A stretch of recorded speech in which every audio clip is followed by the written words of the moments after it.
What you comes out here, you had 2.3 times higher mortality if you were DTP vaccinated.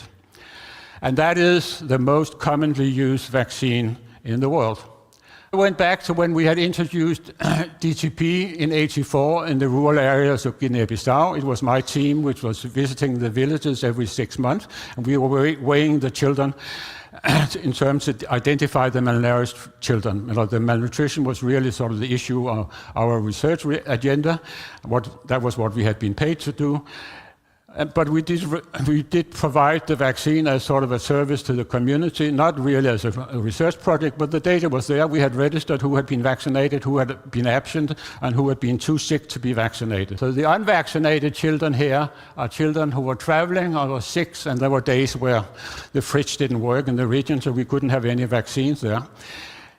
You shouldn't expect that those kind of children should have been higher mortality, they had lower nutritional status, so they should be worse off. However, what you see here is that over the next 6 months, there were two times higher mortality with those who had received DTP. So the whooping cough vaccine or the pertussis vaccine was associated with twofold higher mortality. And note again that this is clearly worse for girls than for boys. It's not good for boys, but the girls do worse. And you should know that DTP-free is the vaccine we use to monitor the vaccination program in low-income countries. It means that all vaccine performers out in the low-income countries, they would emphasize on getting DTP-free out. They would pay attention to DTP-free because that's what determines whether they get sort of rewards and promotion. That vaccine is actually killing children. It's not just sort of a differential effect, it's killing children. It's not because it saves boys. The vaccine is killing children. This is the time when we do have the opportunity to understand whether or not there are susceptible children, perhaps genetically, perhaps they have a metabolic issue, mitochondrial disorder, immunological issue, that makes them more susceptible to vaccines, plural, or to one particular vaccine, or to a component of vaccine, like mercury. So we now, in these times, have to, I think, take another look at that hypothesis, not deny it.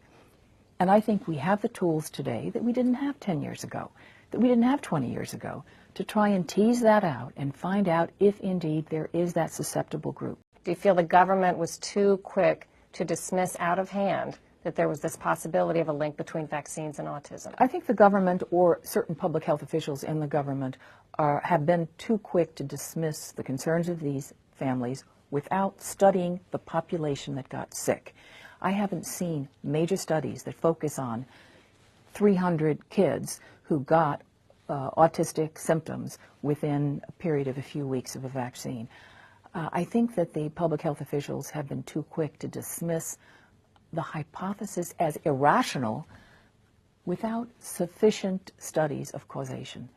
I think that they often have been too quick to dismiss studies in the animal laboratory, either in mice, either in primates, that do show some concerns with regard to certain vaccines and also to the mercury preservative in vaccines. The government has said in a report by the Institute of Medicine, and by the way, I'm a member of the Institute of Medicine, I love the Institute of Medicine, but a report in 2004, it basically said, do not pursue susceptibility groups. Don't look for those patients, those children who may be vulnerable. I really take issue with that conclusion. The reason why they didn't want to look for those susceptibility groups was because they're afraid that if they found them, however big or small they were, that would scare the public away.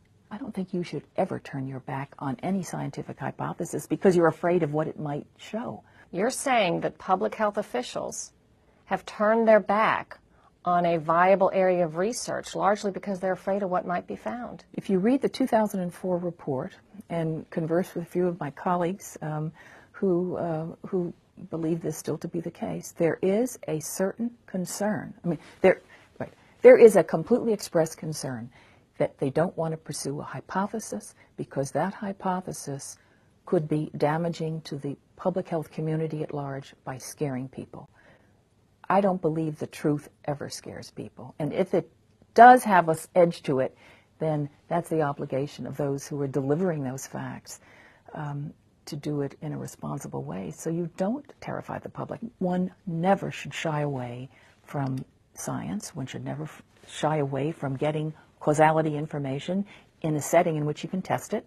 Populations do not test causality, they test associations. You have to go into the laboratory and you have to do designed research studies. Some parents of autistic children blame childhood vaccines. You may remember 9-year-old Hannah Poling. Recently, the government's so-called vaccine court conceded her family's claim that vaccines may have helped trigger Hannah's autism. Our chief medical correspondent, Dr. Sanjay Gupta, is back with more on that debate on this Autism Awareness Day. Sanjay? Don, thank you. We are here with Dr. John Poling. He is, first of all, he's a neurologist. He's also the father of Hannah Poling, as you just mentioned. Her case of autism diagnosis was conceded by the federal government as having been contributed to by vaccines. That was a pretty startling thing, I think, for a lot of people to hear. We talked to a lot of experts about this. They say, look, vaccines in no way cause autism. You're a neurologist. You're also the father of Hannah. What do you say? Well, I think you bring up a really important point, is that the government, actually the Department of Health and Human Services, conceded that my daughter's medical problems, which are autism, encephalopathy, seizures, were brought on by vaccination. You know, that's startling, I think, for a lot of people to hear that, because we've been taught for so long. You're a doctor, I'm a doctor. We go to medical school, we hear this vaccines, obviously. There's so many good things about vaccines. They prevent, life-threatening illnesses that we've heard about. But in your daughter's case, it turned out to be a problem. I wouldn't have believed it till it happened to me. To be honest with you, as a doctor, until it happened to me, until I saw the regression, until I saw a normal 18-month-old toddler descend into autism, I wouldn't have believed it was possible. The experts that I've talked to, including the head of the director of the CDC, Dr. Julie Gerberding, says that was a rare case. That is not likely to be the norm, or even that's likely to be an exception. What do you say to that? Well, I think a lot of the media outlets have put out a statement that says rare underlying genetic mitochondrial disease. Now, that's 5 words. 4 of those are not accurate in the sense that we know now, we didn't know back in 2001 that mitochondrial dysfunction is rare, actually not rare. 2, we don't know if it was underlying or if it was something that developed later, although certainly there's some genetic underpinnings to it. And the only word correct is mitochondrial, and the difference between disease and dysfunction, which we talked about. Right. So what you believe is that did Hannah have some sort of predisposition, and then the vaccines tipped her over the edge into developing autism? What is your belief now? Well, I don't think that vaccines are the only way that you can tip over a child like Hannah to regress and have an encephalopathy and have regress into autism. There are probably multiple triggers. In my daughter, clearly it was the vaccinations. That was our experience. As far as other families' experiences, it may be different. The other cases that were at Johns Hopkins, there were only a few like Hannah, and then others regressed for other reasons. It's not really a known entity. Pediatricians need to actually have a grassroots movement amongst the pediatricians and the AAP to develop safe vaccine schedules for each individual patient. I mean, you and I are physicians, and we took an oath to our individual patient. We didn't take an oath for the public health or the greater good. So each pediatrician has to focus on that.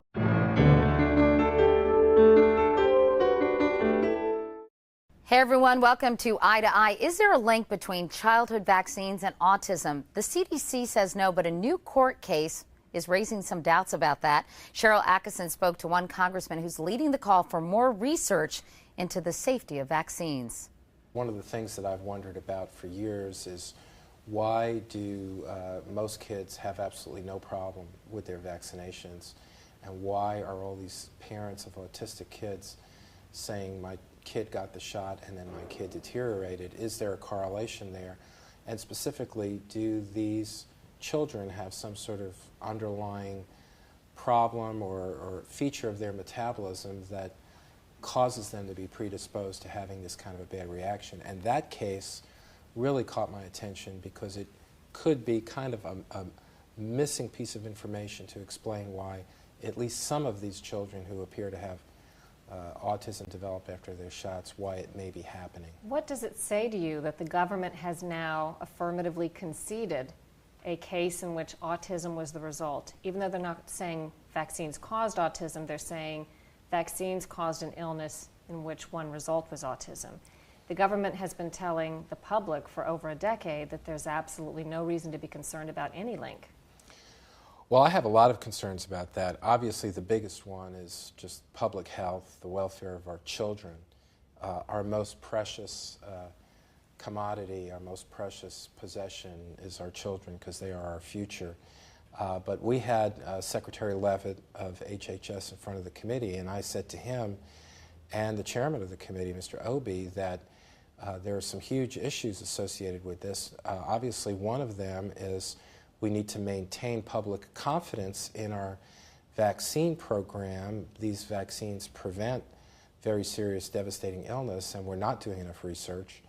And that if it is ever shown scientifically that these kids were getting this terrible condition because of these shots, that the federal government would be liable in court to provide for the health care, and in some cases, if they're really badly disabled, the support of these children for their lifetimes. So this is a very huge issue, not just on a humanitarian level, but as well on a financial level. Tell us what the measles are, because most people have never seen it. Many times it's a mild illness. You get this terrible rash and a fever and terrible cold symptoms, and the child is miserable, cough.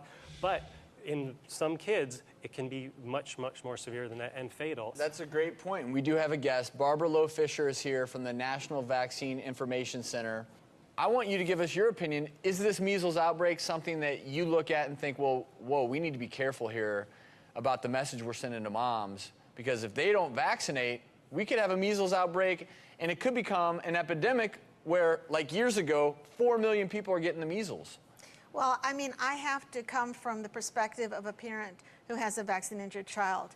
I mean, in 1980, I took my bright, healthy, precocious little 2.5-year-old boy in for a 4th DPT shot, and within hours of that shot, I witnessed him suffer a convulsion, a collapse shock, a state of unconsciousness, and he was eventually diagnosed with minimal brain damage, including multiple learning disabilities and attention deficit disorder. With regard to measles, 131 cases of measles out of 300 million people is not an epidemic. We have a 98% vaccination rate. It's not an epidemic because kids are being vaccinated. Okay, we have more than tripled the numbers of doses of vaccines we're giving our children in the last quarter century. At the same time, we have seen children become disabled and chronically ill. 1 in 6 child in America is now learning disabled. 1 in 9 has asthma. 1 in 100 to 150 develops autism. 1 in 450 has diabetes. That's the big question. Why are so many highly vaccinated children so sick? Autism spectrum disorder is a complicated condition in which children generally have impaired social and behavioral skills. There's no known single cause and no cure, and now a startling new report finds the number of children with an autism spectrum disorder is rising. News 4 Tucson's Erica Edwards reports. 15-year-old Zach does not speak, communicating with his mother with simple signs. Can we go back on the swings? Zach has autism, and according to new data from the Centers for Disease Control, he's one of a sharply increasing number of kids identified as having autism spectrum disorder. We estimate that 1 in 68 children have been identified with an autism spectrum disorder. The review of school and medical records represents a 30% increase from similar data 2 years ago. There are better diagnostic tools and greater awareness, but no one clear reason for the rise. We have got to do a lot more research, and we've got to develop a national strategy to understand these numbers, what's causing it, what's behind them, and why the prevalence is so high.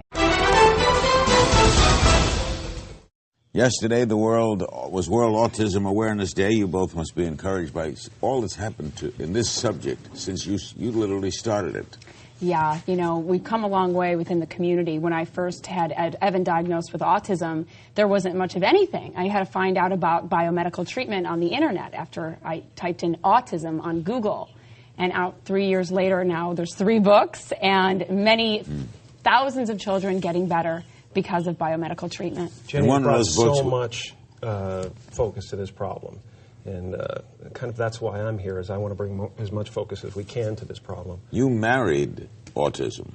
Or, well, you're not married, so you live with autism. When I invited Jenny into my life, I invited Evan into my life. And when I first met Evan, he it was like he was on another planet. I wasn't in the room. There was no eye contact. There was no response to dialogue. There was no affection.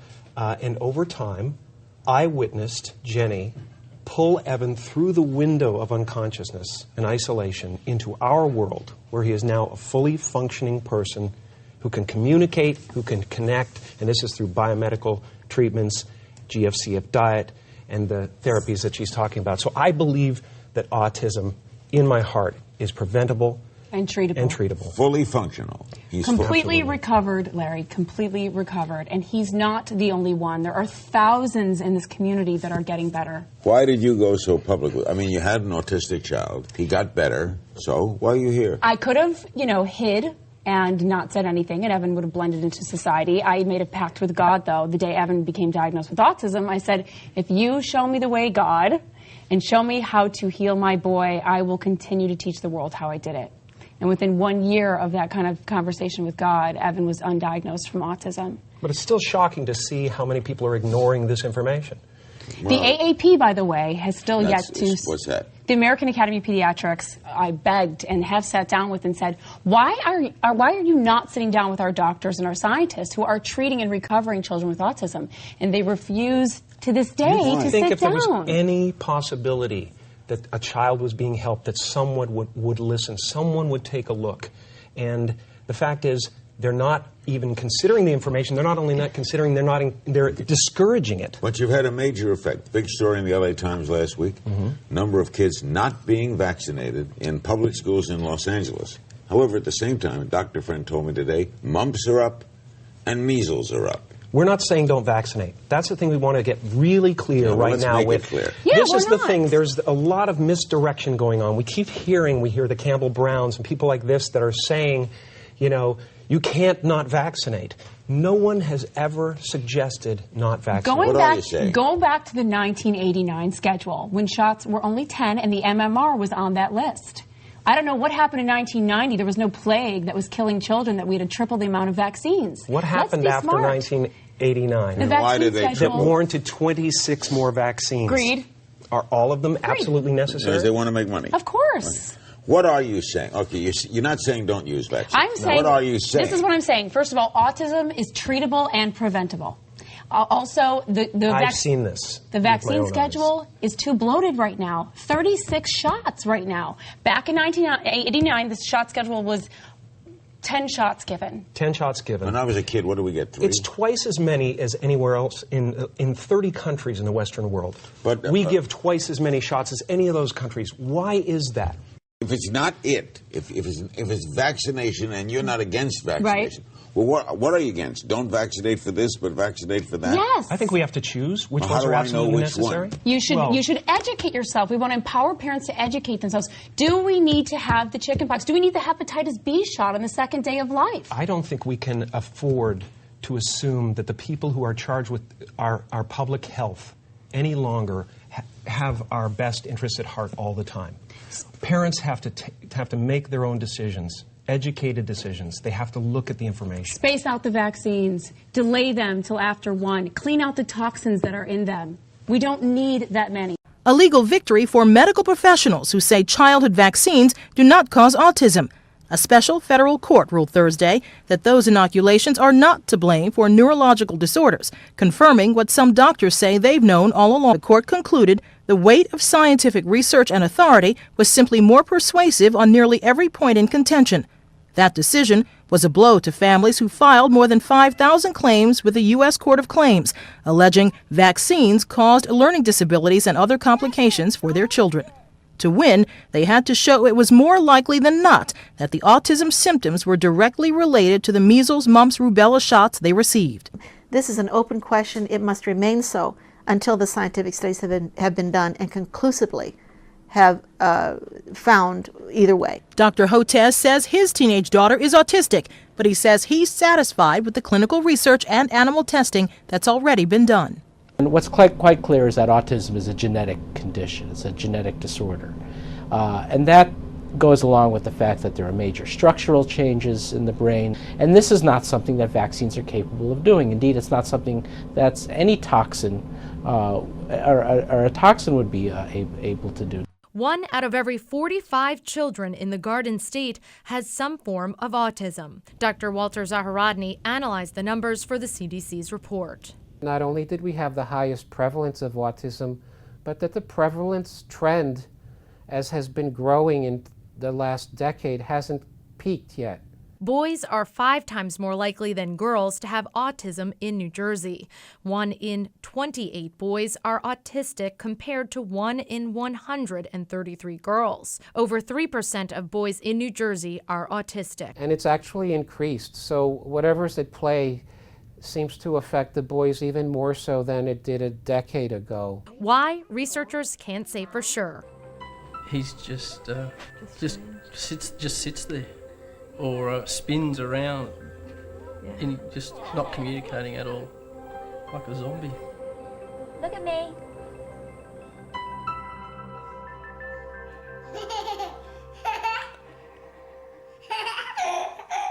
The difference is startling.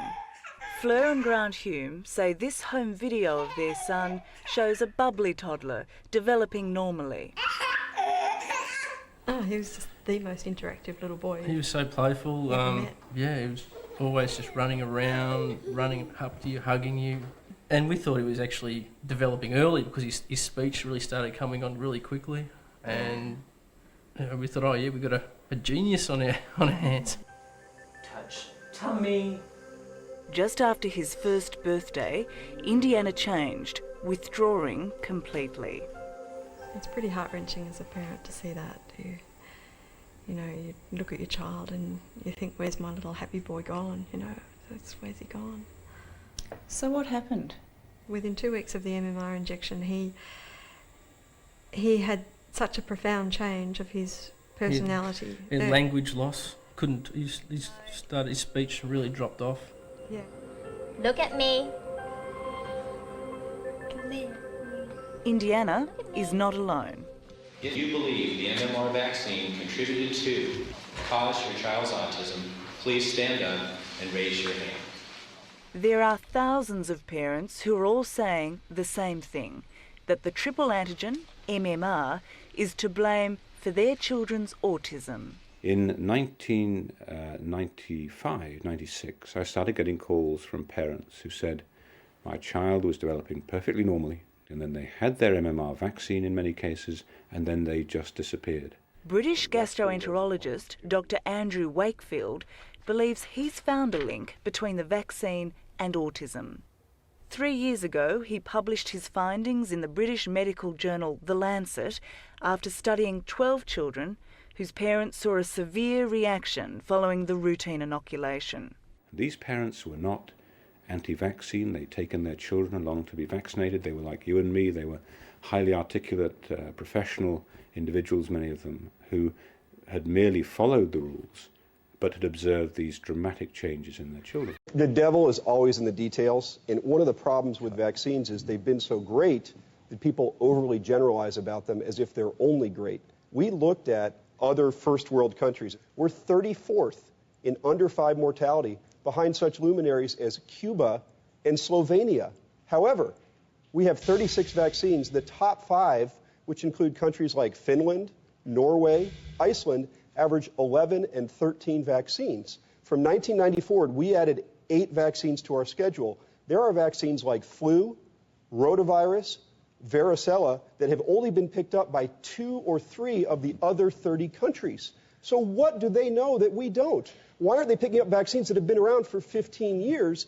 And why are their autism rates 1 in 1,000, 1 in 1,500, 1 in 2,000? It doesn't take a brain surgeon or an ER doctor to figure out there might be a correlation. We don't want to be too narrow-minded and say it's only the vaccines and ignore other potential problems. In my opinion, and this is just me wanting to have an open debate about this, vaccines are really the one thing we have looked at as causing autism. Yeah, I agree with you. That is completely bogus. That is such a bogus statement. How many vaccines have they looked at in these studies? How many? What's the answer?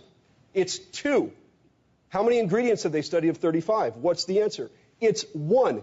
You've looked at 2 of 36 shots and 1 of 35 vaccines, and you're going to stand on the stage and say that vaccines and autism are unrelated? It is the most bogus tobacco science. It's a smokescreen, and anybody who takes the time to read it would agree. I'm so sick of doctors who don't read the studies, who don't know the details, sitting here telling parents and reassuring them that vaccines don't cause autism. It is irresponsible. And this is the biggest problem and the reason that doctors in this country are frustrated. Read the because, science. listen, all you're doing is you're antagonizing a medical community that wants to help these kids. You haven't done the research. You're antagonizing me. You're antagonizing Dr. Sears. Why would you do that?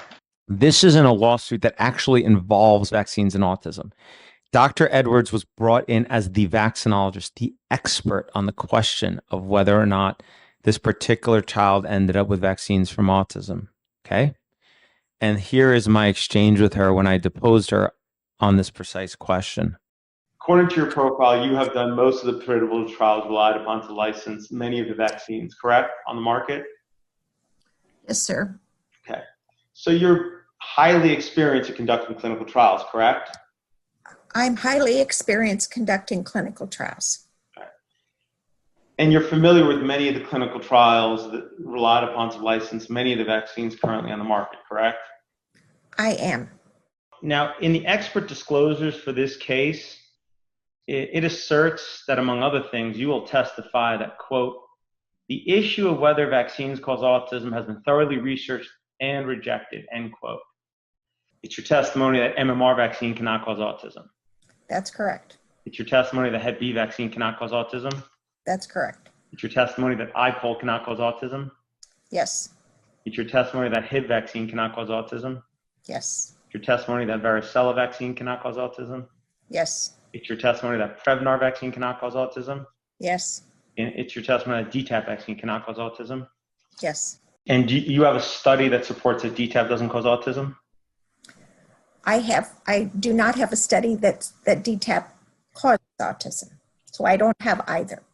Do you have any study one way or another of whether IPOL causes autism?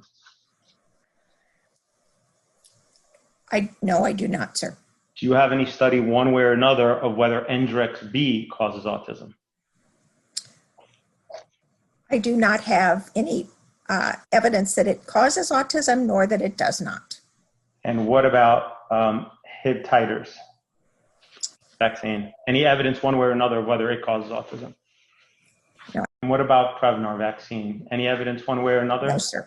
No, sir. And how about varicella vaccine? Let me just finish. Are there any studies one way or another that support whether it does or doesn't cause autism? Part of MMR, but not as varicella by itself. No, sir. No studies that say it does, or no studies that say it doesn't. Right.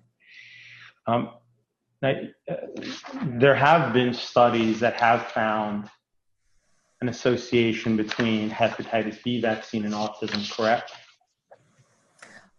Not studies that I feel are credible. Okay. Which study are you referring to when you say that? Well, why don't you show me the study, and then I'll see whether I think. In your opinion, did the clinical trials relied upon to license the vaccines that Yates received, many of which are still on the market today, were they designed to rule out that the vaccine causes autism? No.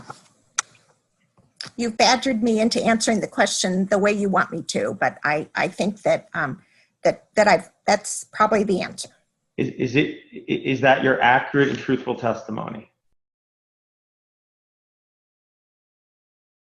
Yes.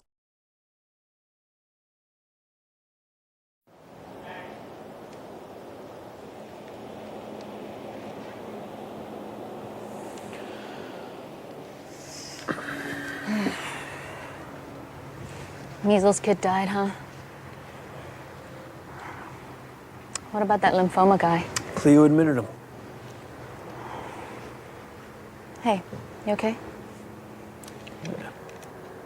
I belonged to the kid with measles. He left it in exam 1 when we moved him to the PICU. You think they'll still want it? Talk to Principal Schwartz. You know, on another issue, Noah's exposure to measles may have come from a Tribeca Academy student. It's in D.C. and Jersey. It's bound to come here. Because our school in L.A. is ground zero for anti-vaxxers. Hey, has Gil been vaccinated? But I wasn't around when he was one. I was just picking him up this afternoon. Yeah, I'll put in a call to his mom. Hi. Peter. What are you doing home from school? They sent me home. Measles. That's either measles or a strange case of red freckles. You have got a temperature. They told me 101.1. What's the record? Never mind. Oh, are you sure it's the measles? Well, he certainly got all the symptoms. A slight temperature, a lot of dots, and a great big smile. A great big smile. No school for a few days. Say hello to my dotted son for me. Tell him I'll bring him some comic books and I'll see you later, dear. Okay, honey, bye. Boy, this is the life, isn't it? Yeah, if you have to get sick, you sure can't beat the measles. That's right. No medicine. Inside or out? Like shots, I mean. Don't even mention shots. Yuck! Measles, measles, measles. Well, all the kids have now had the measles. So have I. Well, I had them years ago. Looks like the Bradys are finished with the measles. Hold it.